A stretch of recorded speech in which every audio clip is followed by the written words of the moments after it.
News one India लगातार ढोंगी बाबा का हर वो राज आप तक पहुंचा रहा है, साथ ही हाथरस हादसे की पूरी कहानी आपको दिखा रहा है। हमारी संवाददाता लगातार ग्राउंड जीरो पर मौजूद है। देखिए हाथरस हादसे के बाद हाथरस के लोगों का क्या कुछ कहना है। हाथरस के सिकंदरा राव इलाके में एक सत्संग का प्रोग्राम था। सूरजपाल उर्फ भोले बाबा यहाँ पर जो ढोंगी पाखंडी बाबा है वो पहुंच करके यहाँ पर संबोधित करता हुआ नजर आया था। मैं पहले आपको पंडाल दिखाऊंगा, जिस तरह से बाबा की ये मंच तैयार की गई थी, फूल मालाओं से मंच सजा करके तैयार की गई थी। जगह जगहों पर या महिलाओं की, बच्चों की चप्पल पड़ी हुई नजर आ रही है। परिवार के सामान, कपड़ों की बात की जाए, देखिए ये वो कपड़े हैं जो इस वक्त यहाँ पर पड़े हैं, जो परिवार कई दिन पहले यहाँ आकर के बाबा के भजन और सत्संग में हिस्सा लेने के लिए पहुंचे थे।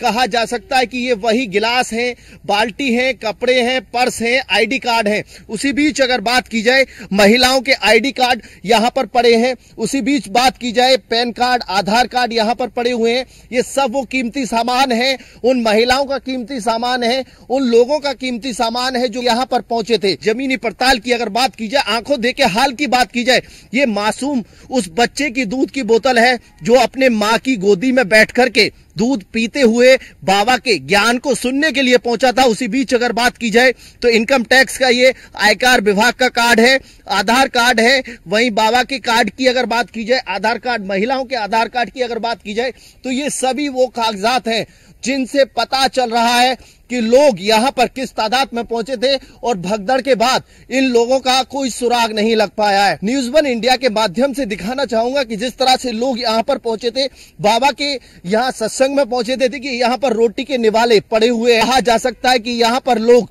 अपना खाना लेकर के भी पहुंचे थे, लेकिन नसीब में वो खाना नहीं था। कहा जा सकता है कि जिस तरह से लोग यहाँ पर परेशान नजर आए, जो महिला है वो अपनी जान बचाने के लिए भागती हुई नजर आई। लेकिन सबसे बड़ा सवाल ये कि बाबा का इतना बड़ा पंडाल, लेकिन मुख्य द्वार एक बनाया गया, जिसके चलते यहीं से लोगों की एंट्री हुई थी और यहीं से एग्जिट था। कहा जा सकता है कि यहीं से लोग पंडाल के अंदर आ सकते थे और यहीं से निकलने की व्यवस्था थी, जिसके चलते कहा जा सकता है कि भारी तादाद में भीड़ पहुंचती है। 80,000 की यहाँ परमिशन ली जाती है, लेकिन लगभग 2.5 लाख लोग प्रशासन के मुताबिक यहां पहुंचे थे। आसपास के हाईवे को जाम किया गया।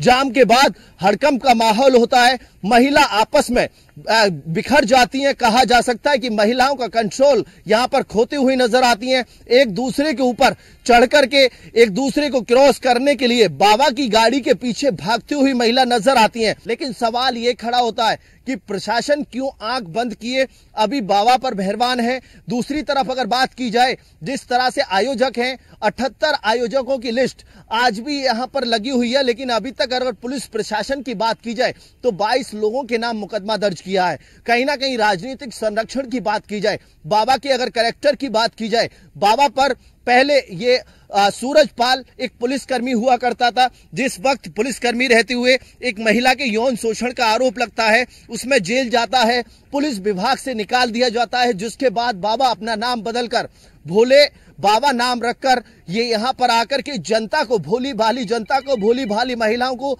लूटने का काम करता है और उसी बीच गुमराह करने के बाद यहाँ पर महिलाओं को अपने सत्संग के लिए प्रेरित करता है। मुख्यमंत्री योगी आदित्यनाथ ने हाथरस पहुंचकर कहा है किसी भी दोषी को बख्शा नहीं जाएगा। लापरवाही की वजह से हादसा हुआ है, इस हादसे पर मजिस्ट्रेट जांच की जाएगी। लेकिन लगातार अगर देखा जाए तो अभी तक बाबा की मेहरबानी पुलिस प्रशासन पर सवाल खड़े करती है। जिस तरह से पुलिस प्रशासन बाबा पर मेहरबान है, अभी तक किसी भी तरह की कोई कार्रवाई नहीं की गई। मैं दिखाना चाहूंगा सभी बांस और जो बल्ली हैं उनको यहां से हटाने का प्रयास किया जा रहा है, जिसके चलते यहां पर जो पुलिस है कोई ऐसे सबूत इकट्ठा ना कर ले जिससे बाबा की मुश्किलें बढ़ती हुई नजर आए। 122 परिवार इस वक्त दुख की घड़ी झेल रहे हैं। उनके परिवार में किसी ने अपनी भाई को, किसी ने अपनी बहन को, किसी ने अपनी मां को और किसी ने अपनी भाभी को खोया है, किसी ने अपनी पत्नी को खोया है। तो कहा जा सकता है ये खोने का दर्द इस वक्त हर किसी को सता रहा है। हाथरस इस वक्त दर्द से कांप रहा है। दूसरी तरफ अगर बात की जाए, प्रशासनिक अधिकारी कार्रवाई का आश्वासन देते हुए नजर आ रहे हैं। सूत्रों के मुताबिक अगर बात की जाए, आयोजकों से पुलिस पूछताछ के लिए अलग अलग जगहों पर ले जाकर पूछताछ कर रही है। दूसरी तरफ अगर बात की जाए एडीजी और प्रमुख सचिव की बात की जाए तो हाथरस में डेरा डाले हुए हैं। लगातार कार्रवाई का आश्वासन दिया जा रहा है। अभी तक लेकिन किसी पर कोई कार्रवाई पुलिस की तरफ से नहीं की गई।